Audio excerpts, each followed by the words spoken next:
अस्सलाम वालेकुम everyone, this is Mohammad शहीद अहमद और आज की इस वीडियो में हम टेम्परेचर कन्वर्जन के बारे में ही डिस्कस करेंगे।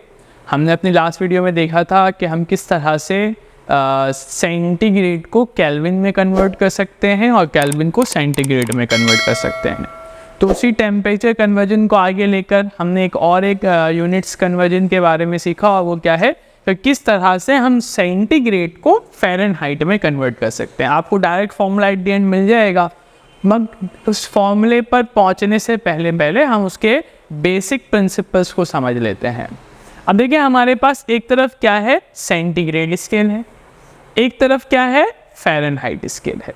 अब हम चाहते हैं कि सेंटीग्रेड को फ़ारेनहाइट में कन्वर्ट कर लें, या मैं ये कह लेता हूँ कि आप फ़ारेनहाइट को सेंटीग्रेड में दोनों कह सकते हैं। उसके लिए हमने ग्राफ समझा है, ये आप पे ग्राफ है, और उस ग्राफ से पहले हमने ये दो टेबल स्केल्स बना लिए हैं।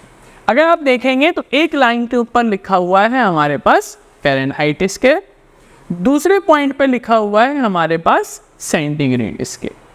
अब फ़ारेनहाइट स्केल के अंदर जो फ्रीजिंग पॉइंट है, P का मतलब हो गया फ्रीजिंग पॉइंट वाटर का होता है, वो कितना होता है, 32 फ़ारेनहाइट। कितना होता है, 32 फ़ारेनहाइट पर वाटर फ्रीज हो जाता है। और अगर आप फ़ारेनहाइट स्केल में वाटर का बॉइलिंग पॉइंट देखेंगे तो वाटर का बॉइलिंग पॉइंट कितना है, 212 फ़ारेनहाइट। इसी तरह अगर आप सेंटीग्रेड स्केल में पहुंचते हैं तो वाटर का फ्रीजिंग पॉइंट कितना है, 0 डिग्री सेंटीग्रेड, और बॉइलिंग पॉइंट कितना है, 100 डिग्री सेंटीग्रेड। ये दो स्केल मैंने सिर्फ समझा दिए, बॉइलिंग पॉइंट और फ्रीजिंग पॉइंट। ठीक है, अब आ जाते हैं इस ग्राफ में। इस ग्राफ में एक्स एक्सिस में मैंने सेंटीग्रेड स्केल बनाया है और वाई एक्सिस में मैंने फ़ारेनहाइट बनाया है। अब देखिए दो पॉइंट, फ़ारेनहाइट में वाटर का फ्रीजिंग पॉइंट कितना है, 32। तो फ़ारेनहाइट में ये वाला पॉइंट जो होगा 32 वाला पॉइंट, वो वाटर का क्या होगा, फ्रीजिंग पॉइंट। और सेंटीग्रेड में वो पॉइंट क्या होना चाहिए, 0। तो देखें यहाँ पर अगर मैं फ़ारेनहाइट से नीचे आऊँ तो सेंटीग्रेड में वैल्यू क्या बन रही है, 0। तो ये फ्रीजिंग पॉइंट बन गया। और बॉइलिंग पॉइंट की बात करें तो बॉइलिंग पॉइंट फ़ारेनहाइट में कितना होना चाहिए, 212, और सेंटीग्रेड में कितना होना चाहिए, 100 होना चाहिए। ये हमने कन्वर्जन एक ग्राफिक लाइन ड्रॉ कर ली। फिर दरम्यान में एक पॉइंट बनाया जिसमें सेंटीग्रेड की वैल्यू C है, कोई भी वैल्यू हो सकती है, और फ़ारेनहाइट की वैल्यू F है, जो कि कोई भी वैल्यू हो सकती है। अब हमने क्या किया, हमने इस लाइन को ग्राफ में ट्रायंगल्स में कन्वर्ट किया। कैसे देखें, हमने इसको इस तरह से ट्रायंगल्स में कन्वर्ट किया कि हमने ये पॉइंट ले लिया था। अब हमने क्या किया, एक परपेंडिकुलर इन दोनों को मैच किया बॉइलिंग पॉइंट वाले से, और उसी से एक परपेंडिकुलर नीचे ड्रॉ कर लिया, और एक स्ट्रेट लाइन बेस के तौर पर हमने यहाँ ड्रॉ कर ली। जैसे ही हम ये लाइन ड्रॉ कर रहे हैं तो आपको नज़र आ रहा होगा कि मेरे पास कुछ ट्रायंगल्स फॉर्मेशन होनी शुरू हो गई। एक ट्रायंगल ये वाली बन रही है, आप इसको देखेंगे ABC, triangle ABC, triangle AB और C, छोटी ट्रायंगल। और अगर आप एक ट्रायंगल पे फोकस करें तो एक बन रहा है ADE, ट्रायंगल क्या बन रहा है, AD और E ट्रायंगल बन रहा है। तो हमारे पास दो ट्रायंगल बन गए। अब अगर आप इन दोनों ट्रायंगल को देखेंगे तो दोनों में ये वाला जो एंगल है वो कितना है, 90 डिग्री का, और दोनों में ये वाला एंगल क्या होगा, सेम। देखिए ये थीटा मैंने एंगल बनाया है वो ABC के लिए भी है, और वही एंगल थीटा AD और E के लिए भी है। इसका मतलब ये दोनों ऐसे ट्रायंगल हो गए जिनमें दो एंगल सेम हो चुका है। एक कौन सा, 90 और दूसरा कौन सा, ये थीटा। अब मैथमेटिक्स का थ्योरम हमें ये बताता है कि अगर दो ट्रायंगल के अंदर दो एंगल सेम हो जाए तो तीसरा एंगल भी सेम होगा, और जब दो ट्रायंगल के अंदर तीनों एंगल सेम हो जाते हैं तो वो हो जाता है सिमेट्रिकल ट्रायंगल, सिमिलर ट्रायंगल। वो दोनों एक जैसे ट्रायंगल्स होते हैं। अब बज़ाहिर तो आपको नजर आ रहा होगा, सर ये तो छोटा ट्रायंगल है, ये बड़ा ट्रायंगल, तो सेम कैसे हुआ? सेम इस तरह से हुआ कि उनके साइड्स के दरमियान जो रेशो होगा वो सेम हो जाएगा। मतलब देखें ये छोटे वाले ट्रायंगल का परपेंडिकुलर, B से C क्या है, परपेंडिकुलर। अगर मैं इस छोटे ट्राइंगल का परपेंडिकुलर और बेस आपस में डिवाइड करवा दूं तो जो वैल्यू आएगी वो किसके बराबर होगी, बड़े वाले ट्राइंगल के परपेंडिकुलर और बेस के बराबर, यानी डिवाइड करके जो आंसर आएगा, मतलब इन दोनों साइड को डिवाइड करने पर जो आंसर आएगा वही आंसर इन दोनों साइड्स को डिवाइड करने पर आएगा। छोटे ट्राइंगल के परपेंडिकुलर बेस को डिवाइड करने पर जो आंसर आएगा वही आंसर बड़े ट्राइंगल के परपेंडिकुलर बेस को डिवाइड करने पर आएगा। क्यों? क्योंकि इन दो ट्राइंगल में दो एंगल सेम है। मैथ से कहती है कि अगर दो एंगल सेम है तो तीसरा ऑब्वियसली सेम होगा। जब तीनों एंगल सेम है तो थ्योरम बताता है कि ये दोनों सिमिलर ट्राइंगल है। तो मैंने यहाँ देखा एक triangle A B C equal है किसके, ए डी ई के। अगर दोनों ट्राइंगल इक्वल है तो इनके साइड का रेशो भी क्या होगा, सेम। यानी जो ए बी सी का परपेंडिकुलर बेस है उसको डिवाइड करने पे वही आंसर आएगा जो ए डी ई के परपेंडिकुलर बेस को डिवाइड कर कर आना है। अब देखिए परपेंडिकुलर बेस है क्या चीज़, ये परपेंडिकुलर कहलाता है। कौन सा फासला है, बी से सी तक का फासला। देखिए यहाँ लिख दिया परपेंडिकुलर बी से सी तक का फासला। इस छोटे ट्राइंगल की ये बेस कितना है, ए से सी तक का फासला, ए से सी तक का फासला। तो बेस क्या लिख दिया, ए से सी तक का फासला लिख दिया। इस बड़े ट्राइंगल की बात करते हैं, ए डी ई की बात करते हैं, इसका परपेंडिकुलर क्या है, डी से ई तक का फासला, ये यहाँ लिख दिया। और बेस क्या होगा, ए से ई तक का फासला, जो मैंने यहाँ लिख दिया है। ये यहाँ तक बात उम्मीद है आप सबको समझ आ रही होगी। अब बी से सी तक का फासला है क्या चीज़, बी से सी तक का फासला ये वाला डिस्टेंस। अब देखिए ये वाला डिस्टेंस, इसको फोकस करेंगे, ये वाला डिस्टेंस क्या है, बी से सी तक का फासला है।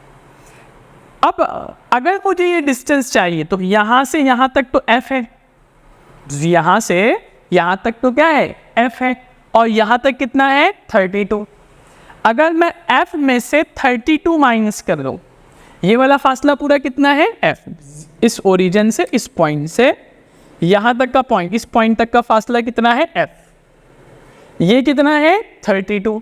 मुझे चाहिए कितना, ये वाला फासला। तो f में से अगर मैं 32 निकाल दूँ, ये वाला हिस्सा निकाल दूँ, f में से ये हिस्सा निकाल दूँ, तो सिर्फ इतना बच जाएगा ना, जो किसके बराबर है, b से c तक का फासला। तो हमने क्या किया, b से c फासला किसके बराबर हो गया, f माइनस 32। अब आ जाते हैं बेस पर। बेस ये है a से c तक का फासला, a से c, ये वाला पॉइंट क्या है, c पॉइंट है ना, और ये पॉइंट क्या है, 0। तो c में से कुछ नहीं माइनस करना, यही पॉइंट बनेगा। तो बेस क्या बन गया, c माइनस 0 बन गया। अब इसी तरह से दूसरे ट्राइंगल की तरफ चलते हैं, d से e तक का फासला। ये पॉइंट d है, ये पॉइंट e है, फिर समझेंगे। अगर मैं इस पॉइंट से लूँ, इस वाले पॉइंट से यहाँ से यहाँ तक मेजर करूँ, तो ये पूरी ऊंचाई किसके बराबर है, देखें इस पूरी ऊंचाई की वैल्यू कितनी है, 212। पूरी यहाँ से यहाँ तक, ये देखें ये वाली जो ऊंचाई है ये इसी ऊंचाई के बराबर है ना। तो ये ऊंचाई और ये ऊंचाई सेम है। तो अगर इसकी वैल्यू यहाँ से यहाँ तक 212 फ़ारेनहाइट है तो इसकी वैल्यू भी हो। मगर मुझे ये पूरा तो नहीं चाहिए, मुझे सिर्फ डी से ई तक का फासला चाहिए, तो मुझे ये हिस्सा माइनस करना होगा। फिर देखें इस पूरी ऊंचाई में से अगर मैं ये हिस्सा माइनस कर देता हूँ, इस पूरी ऊंचाई में से अगर ये हिस्सा माइनस कर दूँ तो क्या बन जाएगा, डी से ई। तो पूरी ऊंचाई कितनी है, 212, ये वाली कितनी है, 32। तो 212 में से अगर 32 माइनस कर देंगे तो किसके बराबर होगा, डी से ई के बराबर। क्या किया, देखें डी से ई, 212 में से 32 माइनस कर। अब क्या चाहिए मुझे, ए से ई तक का फासला चाहिए। तो ए से ई तक के फासले के लिए आपको क्या करना है, स्टार्टिंग करना है 0 से, एंड कहाँ हो रहा है, 100 पे। तो 100 माइनस 0, ऐसे ही है ना भाई। अब इसको अरेंज कर लेते हैं, ये इधर आगे क्या हो जाएगा, डिवाइड, ये ऊपर जाके क्या हो जाएगा, मल्टीप्लाई। ये मेरा टेम्परेचर कन्वर्जन बन गया। अब इसको मैं अरेंज करना चाहूँ तो कर सकता हूँ, कैसे, f माइनस 32 डिवाइडेड बाय, अगर मैं इन दोनों को डिवाइड करूंगा तो आंसर आएगा मेरे पास 180। और यहाँ क्या हो जाएगा, c माइनस 0 c के बराबर, और नीचे क्या बन जाएगा हमारे पास 100। अब इन दोनों को अगर मैं कैंसिल करना चाहूँ तो 0 से 0 क्या हो जाएगा, कैंसिल हो जाएगा। अब इसको इधर शिफ्ट कर दीजिए तो क्या हो जाएगा हमारे पास, 10 मल्टीप्लाई में आ गया, f माइनस 32 हो गया डिवाइडेड बाय 18, c के बराबर आ गया। अब इन दोनों को डिवाइड करेंगे तो डिवाइड करने से कैसे होगा, 2 5 are 10, 2 9 are 18, तो इक्वेशन क्या बन गया आई, C is equals to 9/5 F minus 32। ये हमारे पास कन्वर्जन बन गया कि अगर आपके पास F की वैल्यू है आप उसको यहाँ पुट करें, उसमें से 32 माइनस करें और 9 से मल्टीप्लाई करके 5 से डिवाइड कर, ठीक है। उसको मैं थोड़ा सा यहाँ क्लियर कर देता हूँ। तो C is equals to 5/9 F minus 32, ये C का कन्वर्जन। अब यहीं से आप F के कन्वर्जन को भी बना सकते हैं। कैसे, देखिए बहुत सिंपल है, इनको यहाँ मल्टीप्लाई में भेज दें तो ये क्या हो जाएगा 9/5, इसको इधर भेज दें तो 9/5 C प्लस 32 किसके बराबर हो गया, F के बराबर हो। तो इस तरह से आप कन्वर्जन को खुद से बना सकते हैं। आप देखिए ये तो बड़ा मुश्किल लग रहा है सर, हमने इतना ग्राफ थोड़ी याद करना है। तो इसका एक छोटा सा ट्रिक भी है जिससे आप हमेशा हर कन्वर्जन कर सकते हैं। वो ट्रिक क्या है, वो ट्रिक ये है कि अगर जब कभी भी आपको दो रिलेशन डेवलप करना है दो टेम्परेचर के दरमियान, तो जो टेम्परेचर आपको चाहिए फ़ारेनहाइट में तो आप यहाँ लिखेंगे, उसमें से आप माइनस कर देंगे क्या चीज़, फ्रीजिंग पॉइंट ऑफ व्हाट, नीचे क्या हो जाएगा boiling point minus freezing point. फिर जो टेम्परेचर आपको यहाँ चाहिए वो यहाँ पुट करेंगे उस यूनिट में, सेंटीग्रेड, माइनस कर देंगे किसको, फ्रीजिंग पॉइंट, और नीचे क्या हो जाएगा boiling point minus freezing point. अब ये फॉर्मूला याद रख लें छोटा सा, क्या है, temperature Fahrenheit, freezing point Fahrenheit में कितना है 32, तो F माइनस 32, बॉइलिंग पॉइंट कितना है 212 माइनस फ्रीजिंग पॉइंट 32, वही चीज़ें बन रही, equal to temperature in centigrade minus freezing point कितना है 0, तो C माइनस 0 हो गया। नीचे क्या होगा boiling point minus freezing point, centigrade में बॉइलिंग पॉइंट कितना है 100, सेंटीग्रेड में फ्रीजिंग पॉइंट कितना है 0। इस तरह से हम कन्वर्जन बना सकते हैं। अब सेम कन्वर्जन आप किसके लिए बना सकते हैं, आप सेम कन्वर्जन बना सकते हैं केल्विन और फ़ारेनहाइट के लिए भी। कैसे, देखें ये आपका केल्विन और ये आपका फ़ारेनहाइट। तो आपने कहा जो टेम्परेचर केल्विन में होगा उसमें से मैं क्या माइनस कर दूंगा, फ्रीजिंग पॉइंट। केल्विन में जो वाटर का फ्रीजिंग पॉइंट होता है वो कितना होता है हमारे पास 273, बॉइलिंग पॉइंट कितना होता है 373 माइनस फ्रीजिंग पॉइंट 273 कह रहे हैं। इसी तरह फ़ारेनहाइट पर आ जाए, फ़ारेनहाइट पर फ्रीजिंग पॉइंट कितना होता है 32, बॉइलिंग पॉइंट कितना है 212 और यहाँ से 32, ये कन्वर्जन बन गया किसके दरमियान, केल्विन और फ़ारेनहाइट के दरमियान।